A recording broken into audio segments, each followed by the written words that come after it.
Ivonne Hernandez and welcome back to Fiddle Fridays. Today we're going to do a jig called The Old Red Barn, and I really love this tune. It's really fun to play, it's very fiddly, and it's also using all four strings of the fiddle, so you feel like you really got a good fiddle workout when you're playing this tune. So this tune is in the key of G, and it's a jig, so it's in 6/8 time, so the feel is a subdivided 2, so it goes 1, 2, 3, 4, 5, 6, 1, 2, 3, 4, 5, 6, like that. So we're gonna start, the first half of The Old Red Barn starts on the G string. So this tune is in the key of G, so if you want to do a little G major scale to warm up, just so you know where your fingers are going.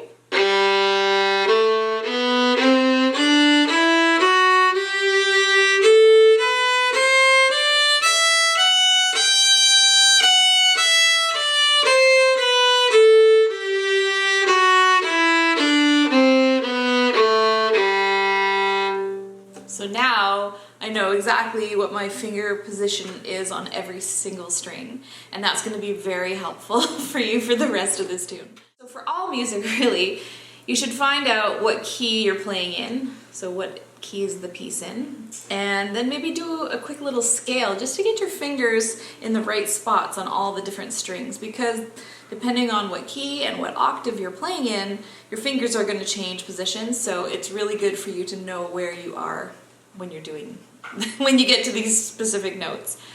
We're going to start on an up bow on the G string, G, G, and then second finger, open D, 3.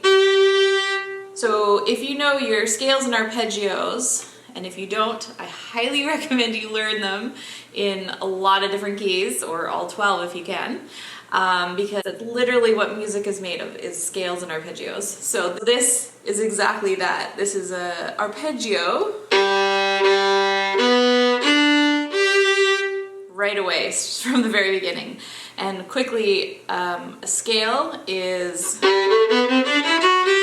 made up of 8 notes from one note, G, all the way to the top note, G. And arpeggio is the first note, the third note, and the fifth note of a scale, and then of course the top note. And that is actually what makes up a chord as well. So we're just playing, on the fiddle we can't really play more than 2 notes easily of a chord, so we call them arpeggios. So they're separated, so it goes G, G, 2, D, 3. Now on a down bow, 1 on the A, 1, A, 3 on D, 2 on D, 3 on D. Next part is 1 on the A, 1, 3 on A. Now you can use your 4th finger if you can, 4, 3, and if you can't use your 4th finger, you can use the open E string. And then you're just doing a scale going down, 2, 1, 3 on D, high 2 on D, 1, and then you go back to the beginning, G, G, 2, D, 3 on D, 1 on the A string, open A, 3 on D, 2, 3 on D. Now here's coming into the ending, 1 on the A, which you already know, 3 on A, 4, 3, low 2, 1, A, and then back to G, and again G. So the ending is very similar. Instead of going, you're going to just stop on the G note there. You always want to end on the key note of the tune, and in this case the key of the tune is G, so we're going to end on a G note. So let's try the whole thing again, and I'm going to call out the note names this time. So starting on an up bow on the G string, because we're starting on a pickup, G, G, B, D, G, B, A, G, F sharp, G, B, D, E,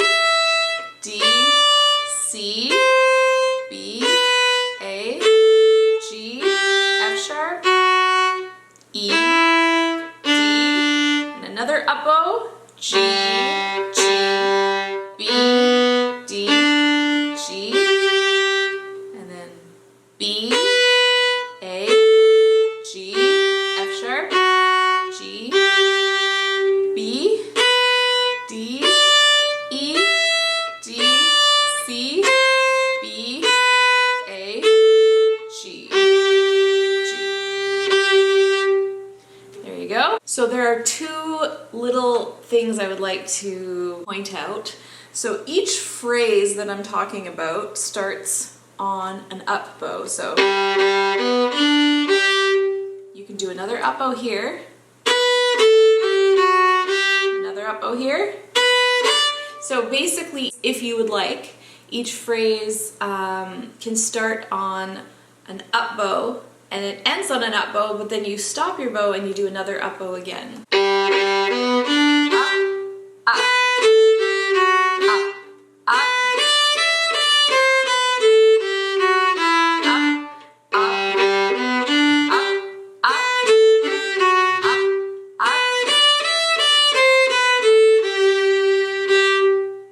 So that's something that's going to be quite helpful. You can do down, up, and then start again, up, down, up. So there are two options for bowings. The other thing I'd like to mention is when you're repeating and you do that big long scale,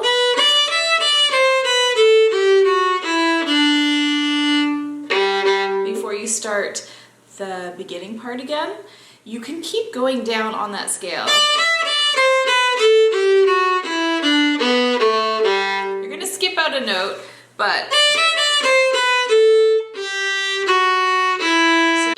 instead of stopping on the D, you're going to go back to a 2 on the G, which is a B note, A, which is a 1, and then G.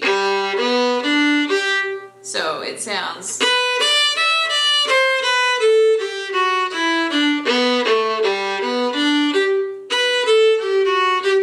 So just to add variation on this tune, you can do that. So that's kind of a fun little option for you. So now we're going to do the second half of the tune, and we end on a 3 on the D string, which is a G note.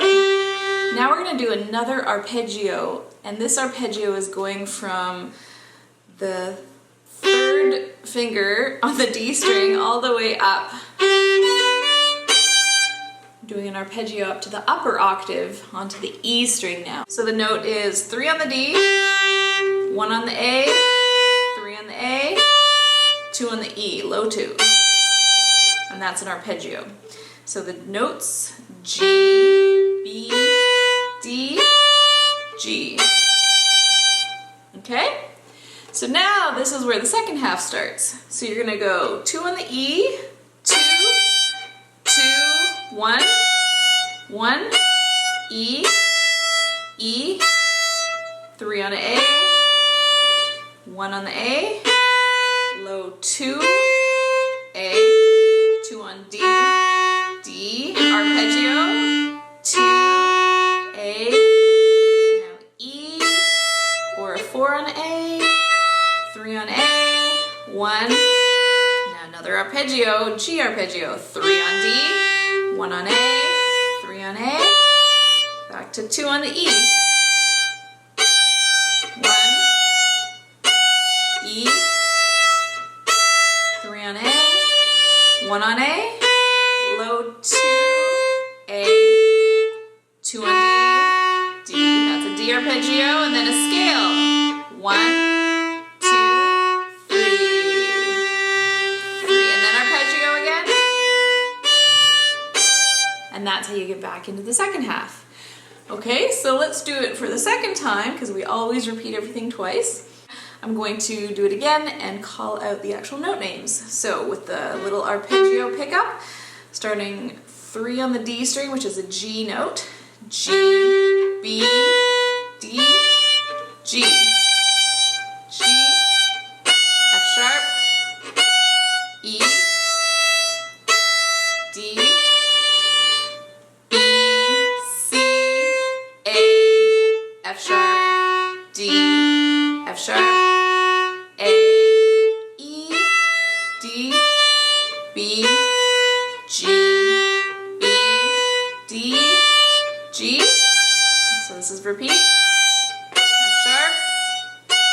E,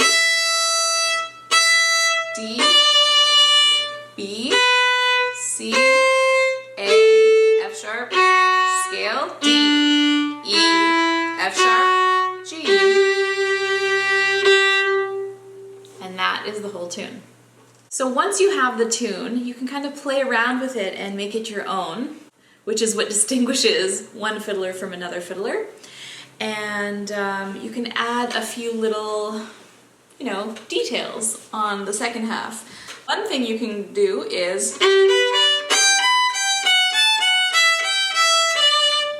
so that basically is, instead of holding 2, 2, 1, 1, E, 3, you're going to play 3 notes instead of just 2. So you're going to go 2, 4, 2, which is a G, B, G, and then a 1, 3, 1, which is an F sharp to an A, and then an E, 2, E, which is an E to a G, and then D. So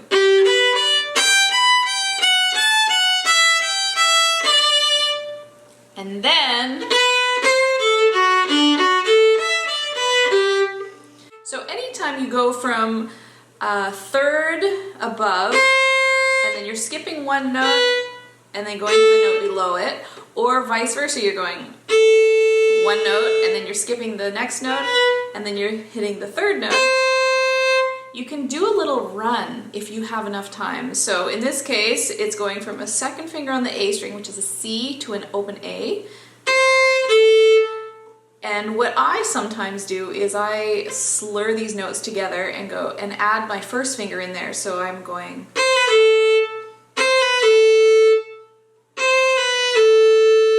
So instead of going,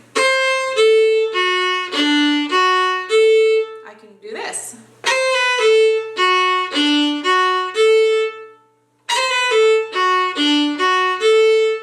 And I don't do it every single time I have these little runs or these options, but just once in a while, adding a little bit of spice into this tune is kind of fun.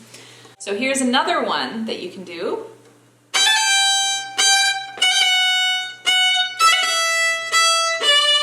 Which is just basically you're doing a little trill. So you're still playing the same regular tune, but instead of, because that's kind of a long note, do a little flick with either your third finger or your fourth finger. So you're gonna go, and then next one, next one.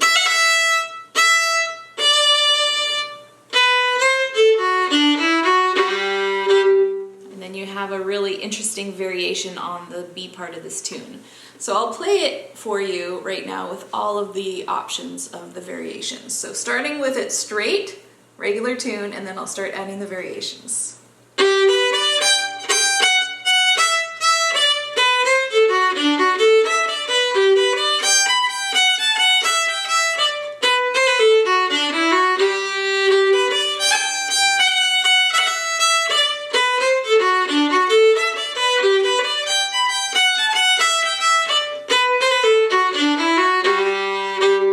And at the end, I'm just doubling my G note, 3 on the D with an open G. And that's it. That's the whole tune with variations. Okay, let's play the Old Red Barn at a fairly slow tempo. I'm going to do the first half twice, the second half twice, and the second time through the second half, I am going to add the variations if you feel like doing it. If you don't, that's totally fine. You can still play the same tune and it'll still work. So here we go. 1, 2, 1, 2, 3, ready.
going to do the Old Red Barn at a medium tempo now, and we are joined along with my awesome mom, Roberta, on the piano, and let's all play this tune together.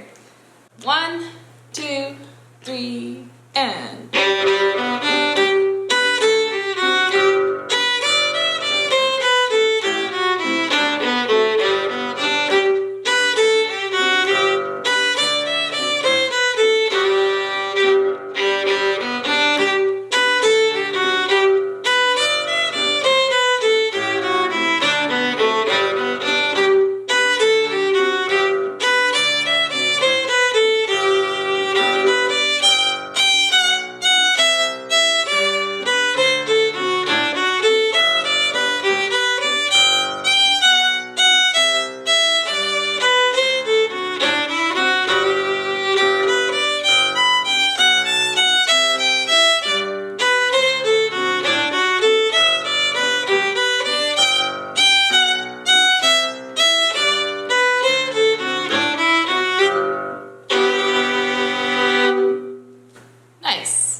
We are going to bump it up to speed now, and we are going to play the Old Red Barn through up to tempo, 2 times through.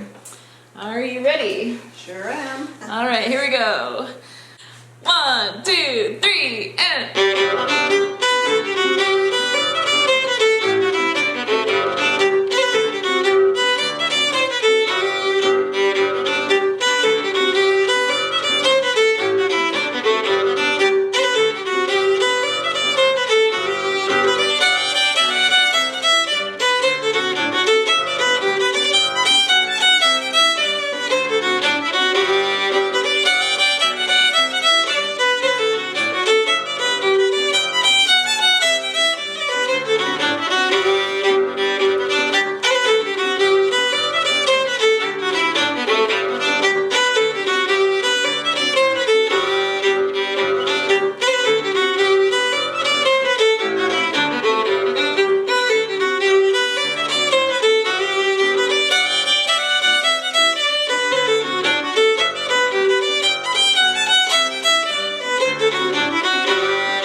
Thanks so much for joining us, and we'll see you all next week.